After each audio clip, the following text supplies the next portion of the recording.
live. All right. Greetings and salutations, ladies and gentlemen, and welcome once again to the Storyteller's Corner. I'm your host, Joshua T. Culkin's Truergy, also known as Baron Sidious. This is Break Time Storytime 26, and the presentation of Part 4 of The Pen is Not Mightier, an Amelia City Story. Once again, I'm out in the van in the parking lot at work because it is chilly out and there is once again an event going on in the MLC Event Center. So my usual exterior location is not ideal for me to use, with the dumpsters being right out in back of the doorway there, leading back into the building. So just come back here, and this will probably be where I do the break time shows from here on out, just because it's a little bit more convenient and it's my own space and it is safe from the elements and weather. So anyhow, I am now going to proceed with the presentation and reading of the story. And before I get started, I'd like to thank anyone who comes in during the show or comes by to give it a watch/listen later on. You have my appreciation for coming to this particular show.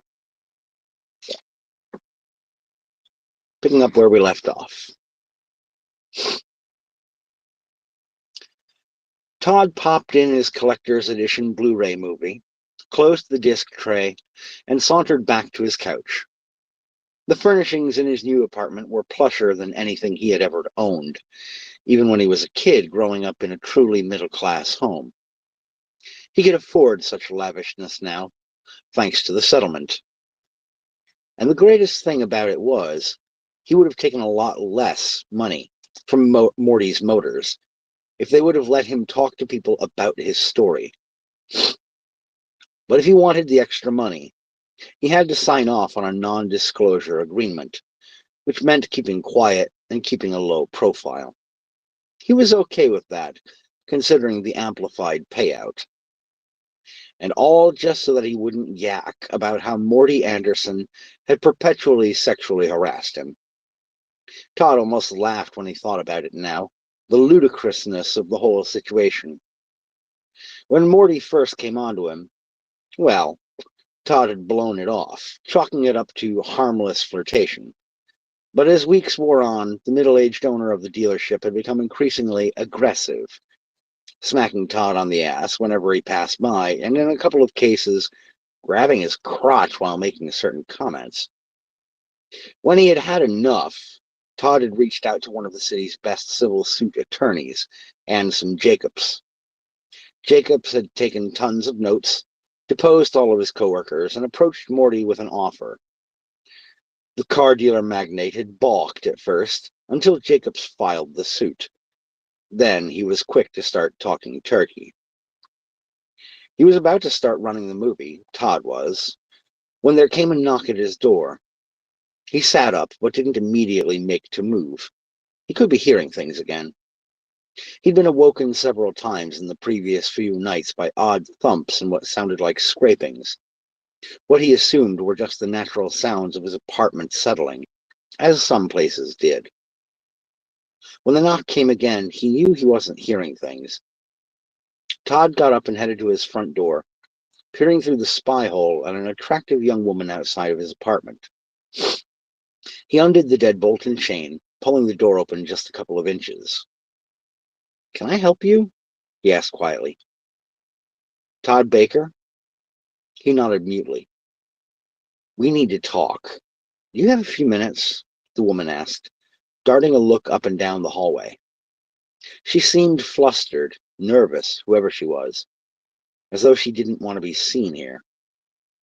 Todd wondered for a moment if she might be someone from Ansom's office, if something about the settlement had come up.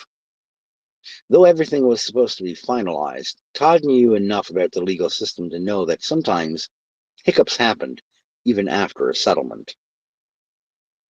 Come on in," he said, opening the door for her and stepping out of the way. The woman bowled her way inside, sweeping into his kitchen without pause. Todd followed her, just to find her reaching into his knife rack and pulling out his brand new butcher's knife. Whoa, hey, I don't want any trouble, he stammered, flapping his hands at her and backing away. She sighed and rolled her eyes at him, slapping the knife down. I'm not going to hurt you, she said, but I think somebody wants to. My name is Carla Marsh, she said, extending her hand to him. He accepted hesitantly and shook, still wary, eyes on the knife that she had just set down. I'm a reporter, Mr. Baker. Have you heard about recent serial killer loose in the city? Todd shook his head, but then snapped his fingers and nodded. Wait a minute. Yeah, somebody going around stabbing people, right? What's that got to do with me, Miss Marsh? Incoming comment. Dear Sarge, just got here. Good to see you, Sarge. Thanks for popping in. I have good reason to suspect that you're next on this killer's hit list, Carla said flatly. She slung a heavy purse from under her arm up onto his counter and pulled out a pair of folded papers, opening it. She handed the papers to him. What he saw was a list of names, followed by numbers, all of them huge figures. That list of names is important, Mr. Baker. You'll note I put a check mark by each name leading up to yours.